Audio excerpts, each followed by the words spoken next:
ನಮಸ್ಕಾರ. ಇವತ್ತಿನ ಅರಬಾವಿ ಮತಕ್ಷೇತ್ರದ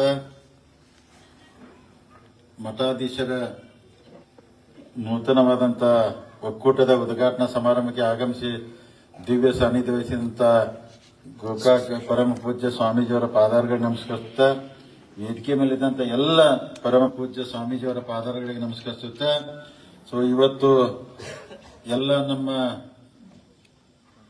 ಅರಬಾವಿ ಮತಕ್ಷೇತ್ರ ಇರ್ಬೋದು, ಗೋಕಾಕ್ ಮತಕ್ಷೇತ್ರದ ಎಲ್ಲ ಪರಮ ಪೂಜ್ಯ ಸ್ವಾಮೀಜಿಯವರ ಆಶೀರ್ವಾದ, ಅನುಗ್ರಹ, ನಿಮ್ಮೆಲ್ಲರ ಆಶೀರ್ವಾದದಿಂದ ಇಷ್ಟೆಲ್ಲ ನಾವು ಶಕ್ತಿಯಾಗಿ ಬೆಳಿಲಿಕ್ಕೆ, ನಿಮ್ಮನ್ನು ನಿಲ್ಲಾಕ, ಗಟ್ಟಿಯಾಗಿ ನಿಮ್ಮ ಮುಂದೆ ಕೆಲಸ ಮಾಡಕ, ಇದಕ್ಕೆಲ್ಲ ಆಸರೆ ಏನಂದ್ರೆ ಒಂದು ದೇವರು, ಒಂದೆಲ್ಲ ಪೂಜ್ಯರು, ನಿಮ್ಮೆಲ್ಲರ ಆಶೀರ್ವಾದದಿಂದ ಇಷ್ಟು ಗಟ್ಟಿಯಾಗಿ ನಾವು ಇವತ್ತು ಬೆಳಗಾವಿ ಜಿಲ್ಲೆಯಲ್ಲಿ ನಿಂತಿದ್ದೀವಿ.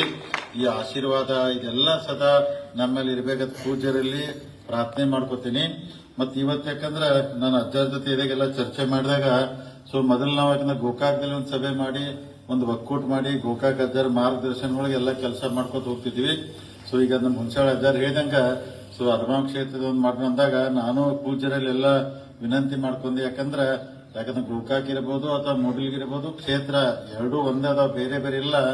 ಆದಷ್ಟು ಅಂದ್ರೆ ಎಲ್ಲರನ್ನು ಕೂಡೆ ಮಾಡ್ಕೊಂಡು ಹೋದ್ರೆ ಒಳ್ಳೇದಂತೇಳಿ ಅಂದ್ರೆ ನಂದೊಂದು ಆಸೆ. ಅಂದ್ರೆ ಎಲ್ಲರೂ ಯಾಕಂದ್ರೆ ಗೋಕಾಕ್ ಅಜ್ಜಾರ್ ಯಾವಾಗಲೂ ನಮ್ಮ ಮಾರ್ಗದರ್ಶನ ಮಾಡ್ತಾರೆ. ಯಾಕಂದ್ರೆ ಎಂತ ಸಮಸ್ಯೆಗಳು ಬಂದು ಜಿಲ್ಲಾದೊಂದು ಹೋರಾಟ ದೊಡ್ಡ ಸಮಸ್ಯೆ ಬಂದಾಗ ನಮಗೆಲ್ಲ ಫೋನ್ ಮಾಡಿ ಆ ವಾತಾವರಣ ತಿಳಿ ಹೆಂಗಾಗಬೇಕು ಅಂದ್ರೆ ಅದ್ರ ಹೋರಾಟ ಹೆಂಗಿರ್ಬೇಕು, ಹೆಂಗ್ ಮುಖ್ಯಮಂತ್ರಿ ಬೇಕಂದ್ರೆ ನಮಗೆಲ್ಲ ಸಲಹೆ, ಸೂಚನೆ, ಮಾರ್ಗದರ್ಶನ ಎಲ್ಲ ಕೊಡ್ತಿರ್ತಾರೋ.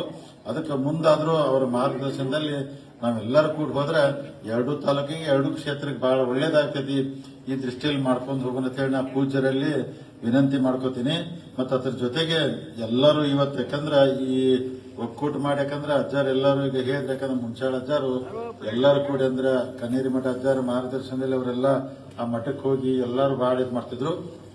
ನಾವೆಲ್ಲರೂ ಗ್ರಾಮೀಣ ಪ್ರದೇಶದಲ್ಲಿ ವಾಸ ಮಾಡಂತ ಜನ ನಾವು ಬಹಳ ಎಲ್ಲ ದೈವ ಭಕ್ತರು. ಅಂದ್ರೆ ಒಂದ್ ದೇವರ ನಂಬ್ತೀವಿ, ಆಮೇಲೆ ಪೂಜ್ಯರು ನಂಬ್ತೀವಿ. ಯಾಕಂದ್ರೆ ಪೂಜ್ಯರ ಮಾರ್ಗದರ್ಶನ ಹೋಗ್ತೀವಿ. ಯಾಕಂದ್ರೆ ಬಹಳ ತಾವೆಲ್ಲ ಹಿಂದಿನ ಇತಿಹಾಸ ತೆಗೆದು ನೋಡಿ ನಮ್ಮ ಕ್ಷೇತ್ರ ಒಳಗ ದುರ್ದುಂಬೇಶ್ವರ ಮಠ, ಅರಬಾವಿ ಅಜ್ಜಾರ ಮಠ ಇರ್ಬೋದು, ಎಂತ ದೊಡ್ಡ ಮಠ, ನಮ್ಮ ಜಡಿ ಸಿದ್ದೇಶ್ವರ ಅಜ್ಜಾರ ಮಠ ಇರ್ಬೋದು, ಮೂಡಲ್ಗಿ ಸುಬೋಧರಂಗ ಮಠ ಇರ್ಬೋದು, ಹಿಂಗ್ ಬಹಳ ಇತಿಹಾಸಗಳೆಲ್ಲ ನೋಡ್ಕೊಂಡ್ರ ಆ ಇತಿಹಾಸ ನೋಡಿದ್ರೆ ನಮ್ಗೆಲ್ಲ ಅಂದ್ರೆ ಸ್ವತಃ ದೇವರನ್ನ ಅವಾಗ ಬಂದು ನಿಂತಂದ್ರ ನಡೆದಾಡ್ಬೋದಂತ, ಇದು ನೆಲ ಇರ್ಬೋದು, ಜಗ ಇರ್ಬೋದು ಅಂತ ಹೇಳಿ ಅದಕ್ಕೆ ನಮಗೆಲ್ಲ ಅನಿಸುತ್ತೆ. ಅದಕ್ಕೆ ಅಂತ ಪೂಜ್ಯರ ವಾಸಿದಂತ ಸ್ಥಳ, ಅಂತ ಜಗ ಕ್ಷೇತ್ರ ನಾವೆಲ್ಲರೋದು ಅಂದ್ರೆ ನಮ್ದೆಲ್ಲ ಪುಣ್ಯ ಅಂತ ಹೇಳಿ ನಾನು ಭಾವಿಸ್ತೀನಿ.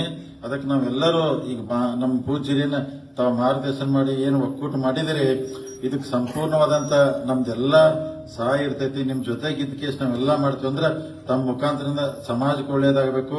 ಸಮಾಜದಲ್ಲಿ ಅಂದ್ರೆ ಕೆಟ್ಟ ಚಟಗಳೆಲ್ಲ ದೂರ ಆಗಿ ಒಳ್ಳೆ ವಾತಾವರಣದಲ್ಲಿ ನಮ್ ಜನ ಬಾಳಬೇಕು, ಬದುಕಬೇಕಂತೇಳಿ ನನ್ನ ವಿನಂತಿ ಐತಿ ಎಲ್ಲರಿಗೂ ತಮಗೆಲ್ಲ. ಯಾಕಂದ್ರೆ ನಮ್ಗೆ ವಿಶೇಷವಾಗಿ ಯಾಕಂದ್ರೆ ಅರಬಾವಿ ವಿಧಾನಸಭಾ ಕ್ಷೇತ್ರ ಎಲ್ಲ ಪೂಜ್ಯರು ನಾವೆಲ್ಲರೂ ಅಂದ್ರ ಯಾವ ತರ ಜಾತ್ಯತೀತವಾಗಿ, ಪಕ್ಷಾತೀತವಾಗಿ ನಾವೆಲ್ಲ ನಡ್ಕೊಂಬ, ಅದೇ ತರ ನಮ್ಮ ಪೂಜ್ಯರನು ಯಾವ್ದು ಜಾತಿ, ಮತ, ಪಂಥ ಅನ್ನೋದು ಎಲ್ಲಾ ಭಕ್ತನ ಅಷ್ಟ ಗೌರವದಿಂದ ನೋಡ್ಕೊಂಡ್ ಬರುವಂತ ವಿಶೇಷವಾದಂತ ಕ್ಷೇತ್ರ ಅಂದ್ರೆ ನಮ್ಮ ಅರಬಾವಿ ಗೋಕಾಕ್ ಅಂದ್ರೆ ತಪ್ಪಾಗ್ಲಿಕ್ಕಿಲ್ಲ. ಇಲ್ಲಿ ಇದ್ದಂತ ಪೂಜ್ಯರು ಎಲ್ಲಾನು ಅಷ್ಟು ಭಕ್ತಿಯಿಂದ ಎಲ್ಲರಿಗೂ ಅಂದ್ರೆ ನೋಡ್ಕೊಂಡು ಹೋಗ್ತಾರೆ. ನಾವು ಅಷ್ಟೇ ಗೌರವ ಕೊಟ್ಟು ಭಕ್ತಿಯಿಂದ ಅವ್ರ ಜೊತೆ ಸೇವೆ ಮಾಡಿದ್ರೆ ಅದು ಸಮಾಜಕ್ಕೂ ಒಳ್ಳೇದಾಗ್ತೈತಿ, ನಾಡಿಗೂ ಒಳ್ಳೇದಾಗ್ತೈತಿ.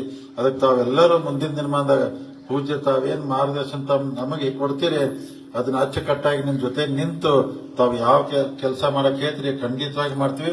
ಅದ್ರ ಜೊತೆಗೆ ನಮ್ಮ ಅರಬಾವಿ ವಿಧಾನಸಭಾ ಕ್ಷೇತ್ರ ಇರ್ಬೋದು, ಗೋಕಾಕ್ ಇರ್ಬೋದು, ಪೂಜ್ಯರ ಮಠಾಧೀಶರು ಏನು ಸಾಧ್ಯ ಆದಷ್ಟು ನಮ್ಮಿಂದ ಅನುದಾನ ಕೊಡಕ್ಕಾಗ್ತೈತಿ. ಎಲ್ಲಾ ಮಠಗಳಿಗೆ ಶಕ್ತಿ ತುಂಬಿ ಆ ಶಕ್ತಿ ಮುಖಾಂತರ ಸಮಾಜದಲ್ಲಿ ಪರಿವರ್ತನೆ ಆಗುವಂತ ಕೆಲಸ ಪೂಜ್ಯರು ನಾವೆಲ್ಲ ಸೇರಿ ಮಾಡೋಣ ಅಂತ ಹೇಳುತ್ತಾ ಖಂಡಿತವಾಗಿ ತಮಗೆಲ್ಲ ಸಾಕಷ್ಟು ಇದೇಗ ನಾನು ಅಲ್ಲಿ ಭಾಷಣ ಮಾಡಿದಾಗ ಅಜ್ಜಾರಿಗೆ ಅದ ಹೇಳಿ ನಾನು, ಯಾಕಂದ್ರೆ ಅಲ್ಲಿ ಒಳಗೆ ಕೂತಾಗ ಮಾತಾಡಿದ ಅನುದಾನ ಅಂದ್ರೆ ಸರ್ಕಾರ ಅನುದಾನ ನೀವು ನೋಡಾತೀರಿ. ಯಾಕಂದ್ರೆ ಅನುದಾನ ಯಾವಾಗ ಬರ್ತಲ್ಲ, ರಸ್ತೆಗೆ ರೊಕ್ಕ ಬರ್ತದೆ ಅಂದ್ರೆ ಸರ್ಕಾರದಲ್ಲಿ ಎಲ್ಲ ಕೇಳಿದಾಗ ಎಲ್ಲ ರೊಕ್ಕ ಗ್ಯಾರಂಟಿಗೆ ಹೊಂಟೈತಿ, ಅದಕ್ಕೆ ಬರಾಕ್ ಅಂದ್ರೆ ಕೊಡಕ್ ಆಗಲ್ಲ ಅಂದಾಗ ಕೊಡ್ತಾರೋ ಬೇರೆ ರೂಪದಲ್ಲಿ ಕೊಡ್ತಾರೆ. ಅದಕ್ಕೆ ಅಜ್ಜಾರಿಗೆ ಸೂಕ್ಷ್ಮ ಹೇಳಿ ಅದನ್ನ ಅದಕ್ಕೆ ಅದನ್ನೆಲ್ಲ ತಗೊಂಬಂದ್ ಎಲ್ಲ ನಮ್ಮ ಮಠಾಧೀಶಗೆಲ್ಲ ಕೊಟ್ರ ಅನುಕೂಲ ಆಗ್ತೈತಿ. ಎಲ್ಲಿ ಅಂದ್ರೆ ಸಂಸ್ಥಾ ಮಠಾಧೀಶು ಸಂಸ್ಥಾ ಬೆಳಿತಾವ ಹಂಗ ಸಮಾಜ ಬೆಳಿತೈತಿ. ಅದಕ್ಕೆ ನಾನು ಎಲ್ಲಾ ಪೂಜ್ಯರಿಗೆ ಆಶ್ವಾಸನೆ ಕೊಡ್ತೀನಿ, ಎಷ್ಟು ಸಾಧ್ಯ ಆಗ್ತೈತಿ. ಯಾಕಂದ್ರೆ ನಾಗನೂರದೊಂದು ಬೇಡಿಕೆ ಇಟ್ಟಿರು, ಬೇರೆ ಬೇರೆನೋ ರಡ್ಡಟ್ಟಿದ್ ಇಟ್ಟಿದ್ರು, ಎಲ್ಲಾನು ಎಷ್ಟು ಸಾಧ್ಯ ಆಗ್ತೈತಿ. ಸಣ್ಣ ದೊಡ್ಡ ಮಠ ಅನ್ನದ ಎಲ್ಲರಿಗೂ ಪ್ರಾಮಾಣಿಕವಾಗಿ ಎಷ್ಟು ಅನುದಾನ ಕೊಟ್ಟು ತಮ್ಮೆಲ್ಲ ಸೇವೆ ಮಾಡ್ತೀನಿ ಪ್ರಾಮಾಣಿಕತೆ ತಮಗೆ ವಚನ ಕೊಟ್ಟು ಮತ್ತೆ ಎಲ್ಲರೂ ಗೋಕಾಕ್ ಅಜ್ಜರ ಮಾರ್ಗದರ್ಶನ ನಮಗೆ ಅಜ್ಜರ ತಮ್ಮದ್ ಬೇಕಾಗ್ತೈತಿ. ಯಾಕಂದ್ರೆ ನೀವು ಬೇರೆ ಎರಡ ತೊಟ್ಟ ಅನ್ಕೋಬೇಡ್ರಿ, ನಾವೆಲ್ಲ ಒಂದೇ ಇದ್ದಂಗ. ಅದಕ್ಕೆ ನಿಮ್ ಮಾರ್ಗದರ್ಶನ ಒಳಗೆ ನಾವೆಲ್ಲ ನೀವೇ, ಯಾಕಂದ್ರೆ ಹಿರಿಯರು ಎಲ್ಲರಿಗೂ ಮಾರ್ಗದರ್ಶನ ಮಾಡಿದ್ರಿ. ಮುಂದೆ ನಿಮ್ ಮಾರ್ಗದರ್ಶನ ಎಲ್ಲ ನಮಗ್ ಬೇಕಾಗ್ತೈತಿ. ಅದಕ್ಕೆ ಖಂಡಿತ ನಿಮ್ ಮಾರ್ಗದರ್ಶನ ನಿಮ್ಮ ಆಶೀರ್ವಾದದಿಂದ ನಮ್ಮ ಅರಬಾವಿ ಕ್ಷೇತ್ರದ ಒಕ್ಕೂಟನೆಲ್ಲ ಎಲ್ಲ ಪ್ರಾಮಾಣಿಕವಾಗಿ ನಾವು ಕೆಲಸ ಮಾಡುವಂತ ಪ್ರಯತ್ನ ಮಾಡ್ತೀವಿ. ಅದಕ್ಕೆ ಅಜ್ಜಾರ ಹುಣಸಾಳ ಅಜ್ಜಾರ ಅಂದ್ರು, ನಮ್ಮ ಮನ್ನಿಕೆರೆ ಅಜ್ಜಾರಗಂದ್ರೆ ಅತಿ ಹೆಚ್ಚಿನ ಜವಾಬ್ದಾರಿ ಐತಿ. ಯಾಕಂದ್ರೆ ಅವ್ರ ಸಂಘಟನಾ ಕಾರ್ಯದರ್ಶಿ. ನೀವು ನೋಡಿ ಸಂಘಟನಾ ಕಾರ್ಯದರ್ಶಿ ಅಂದ್ರೆ ಬಹಳ ಅಂದ್ರೆ ನಮ್ಮ ಭಾರತೀಯ ಜನತಾ ಪಾರ್ಟಿ ಸಂಘಟನಾ ಕಾರ್ಯದರ್ಶಿ ಅಂದ್ರೆ ಬಹಳ ಸ್ಟ್ರಾಂಗ್ ಪೋಸ್ಟ್ ಅದ. ಅದಕ್ಕೆ ಅಜ್ಜಾರಿಗೆ ಬಂದೈತೆ. ಅದಕ್ಕೆ ನೀವು ಸಂಘಟನೆ ಮಾಡ್ಬೇಕು. ಅದಕ್ಕೆ ನಾನು ಅದನ್ನು ಹೇಳಿ ಜೋಕ್ ಮಾಡಿ ಇದೇಗ ಅಜ್ಜಾರ ಗೋಕಾಕ್ ಅಜ್ಜಾರ ಇಲ್ಲ ಇದನ್ನ ಸಂಘ ಅಂದ್ರೆ ಸಹಕಾರಿ ಸಂಸ್ಥೆ ಮಾಡೋನು 5 ವರ್ಷಕ್ಕೆ ಬೇಕಾದ್ರೆ ಇಲೆಕ್ಷನ್ ಮಾಡೋಣ ಅಂತ ಅದನ್ನು ಹೇಳಿ ನಾ ಬೇಕಾದ್ರೆ 5 ವರ್ಷಕ್ಕೂ ಇಲೆಕ್ಷನ್ ಅದ್ರಿ ಸಹಕಾರಿ ಸಂಘ 5 ವರ್ಷಕ್ಕೂ ಇಲೆಕ್ಷನ್ ಮಾಡೋದಿಲ್ಲ ಹಂಗಾಗಿದೆ. ಅದಕ್ಕೆ ಸಹಕಾರಿ ಸಂಘ ಬೇಕಾದ್ರೆ ಮಾಡೋನು ಬಹಳ ಸಾಕಷ್ಟು ಅನುದಾನ ಬಸ್ ಹಂಗ ತಮಾಷೆ ಮಾಡಿದ ಅಜ್ಜಾರ ಜೊತೆ. ಅದಕ್ಕೆ ಇವತ್ತೊಂದು ಒಳ್ಳೆ ಕೆಲಸ ಮುನ್ಯಾಳ ಭಾಗದಿಂದ ಪ್ರಾರಂಭ ಮಾಡಿದ ಅಜ್ಜಾರು ಇಲ್ಲಿದೆ. ಇಡೀ ಅರಬಾವಿ ಕ್ಷೇತ್ರ ಇರ್ಬೋದು, ಗೋಕಾಕ್ ಕ್ಷೇತ್ರ ಇರ್ಬೋದು, ಬೆಳಗಾವಿ ಜಿಲ್ಲೆಗೆ ಕರ್ನಾಟಕ ರಾಜ್ಯ ಶಾಂತಿ ಸಂದೇಶ ಇಲ್ಲಿಂದ ಹೋಗಿ ಇಡೀ ನಮ್ಮ ರಾಜ್ಯದಲ್ಲಿ ಬಾಳಿ ಬದುಕುವಂತ ಎಲ್ಲಾ ಸಮಾಜನ ಸುಖವಾಗಿರ್ಬೇಕು, ಶಾಂತಿಯಿಂದ ಇರಬೇಕು, ಎಲ್ಲರೂ ಅಣತಮ್ಮಗತೆ ಕೂಡಿ ಬಾಳ್ಬೇಕಂತೇಳಿ ಆ ದೇವರ ಕಡೆ ಪ್ರಾರ್ಥನೆ ಮಾಡ್ಕೊಂಡು ಇವತ್ತಿನ ಈ ಸಮಾರಂಭದಲ್ಲಿ ಎಲ್ಲಾ ಪೂಜ್ಯರ ನನ್ನ ಕರೆದು ಸತ್ಕಾರ ಮಾಡಿ ಗೌರವ ಕೊಟ್ಟದಕ್ಕಾಗಿ ಎಲ್ಲ ಪೂಜ್ಯರ ತಮ್ಮ ಪಾದಗಳಿಗೆ ವಂದಿಸುತ್ತಾ ಇಲ್ಲಿ ನೆರವೇರಿದ ಸಮಸ್ತ ಭಕ್ತರಿಗೆ ತಮಗೆಲ್ಲ ವಂದಿಸಿ ನನ್ನ ಮಾತು ಮುಗಿಸ್ತೀನಿ. ಜೈ ಹಿಂದ್, ಜೈ ಕರ್ನಾಟಕ.